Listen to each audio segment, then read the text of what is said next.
C'est une vraie victoire pour le foot français, c'est aussi une vraie victoire pour le sport français qui avait été battu pour les JO de 2012.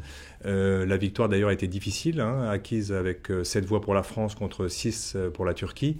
Donc un vrai match. La France sort vainqueur et c'est une très très bonne nouvelle pour le foot français qui va pouvoir enfin moderniser ses stades. C'est un vrai élan pour le foot français.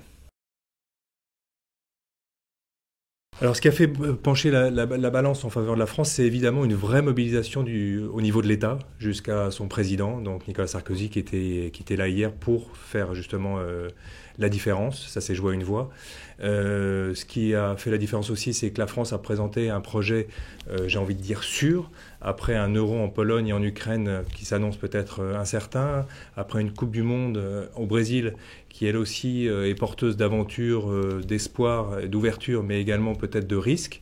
L'UEFA a choisi finalement un pays européen sûr. Et puis évidemment, l'organisation réussie de la Coupe du Monde 1998 a évidemment aussi penché dans la balance. La France a fait ses preuves. Elle a un réseau aussi bien au niveau des hôtels que des transports qui est efficace, qui fonctionne bien. Il y avait une vraie bonne ambiance, une vraie réussite pendant cette Coupe du Monde 98. 12 stades sont concernés par cet Euro 2016, donc avec 4 créations à Lille, à Bordeaux, à Lyon et à Nice, plus 7 rénovations importantes. Donc ça fait de l'emploi. 15 000 emplois sont concernés pour l'avant Euro 2016. C'est évidemment aussi beaucoup d'argent pour le foot français et pour la France. On attend 2,5 millions de spectateurs pendant cet Euro.